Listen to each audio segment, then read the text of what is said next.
जब से सृष्टि का आरंभ हुआ तब से कई बार यह सवाल उठा कि ब्रह्मा, विष्णु और महेश में से बड़ा कौन है।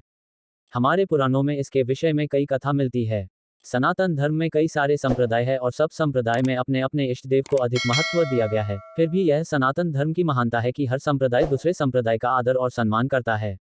इतिहास में ऐसी कोई भी घटना का जिक्र नहीं जहां एक संप्रदाय का किसी दूसरे संप्रदाय के साथ संघर्ष हुआ हो। हमारे पुराणों में ईश्वर की प्रधानता के विषय में दो कथा मिलती है। एक कथा शिव महापुराण में मिलती है और दूसरी भगवत कथा में मिलती है।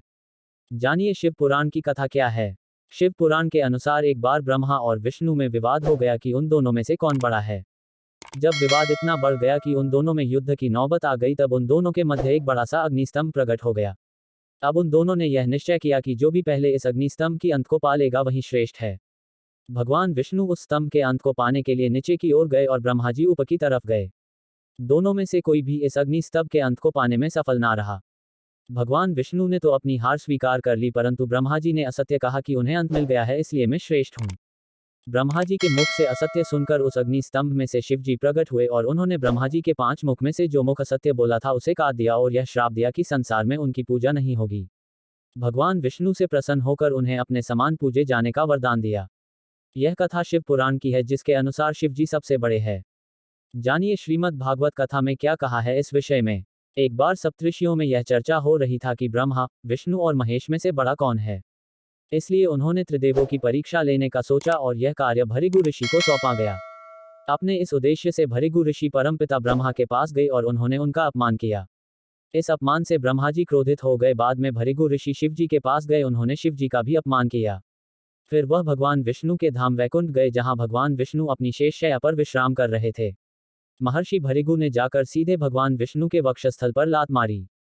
इनके इस कृत्य से भगवान विष्णु को तनिक भी क्रोध नहीं आया और उन्होंने भृगु के पैर पकड़ लिए और कहा, महर्षि आपके पैर में कोई चोट तो नहीं लगी। मेरा वक्षस्थल बहुत कठोर है और आपके पैर बहुत ही कोमल है।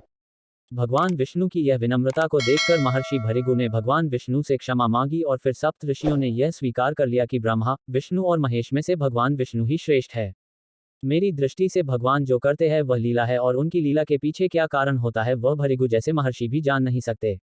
ब्रह्मा, विष्णु और महेश तो सर्वज्ञ है। उन्हें जरूर ज्ञात हो गया होगा कि भृगु उनकी परीक्षा ले रहे हैं। ऐसा ना होता तो वह भृगु ऋषि को दंड जरूर देते। देखा जाए तो भृगु ऋषि की लात उस महाकाली के चरण के आगे कुछ नहीं जो महाकाली ने महादेव की छाती पर रख दिया था और सृष्टि की रक्षा के लिए महादेव ने महाकाली के पांव की ठोकर खाना स्वीकार किया था। इन कथाओं के बावजूद मुझे लगता है कि इन तीनों में से कौन बड़ा और कौन श्रेष्ठ है यह तुलना हमारे जैसे मनुष्य नहीं कर सकते। शिव पुराण और विष्णु पुराण दोनों में इन तीनों देवों को अभिन्न बताया गया है।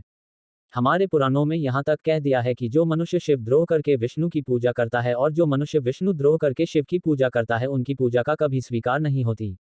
गीता में श्री कृष्ण ने कहा है कि रुद्रों में मैं शंकर हूँ। इसका मतलब यह भी होता है कि जो रुद्र है वह कृष्ण है और जो कृष्ण है वही रुद्र है। गीता में श्री कृष्ण ने कहा है कि जो भक्त मुझे जिस तरह भजता है मैं उसे वैसे ही रूप में प्राप्त होता हूँ। इसका मतलब यह होता है कि ब्रह्मा, विष्णु और महेश वास्तव में एक ही परम तत्व है। जब यह तीनों एक ही परम तत्व है तो यह तुलना करना संभव ही नहीं है कि कौन बड़ा है। तुलना तो वहां की जाती है जहां दूसरा कोई मौजूद हो।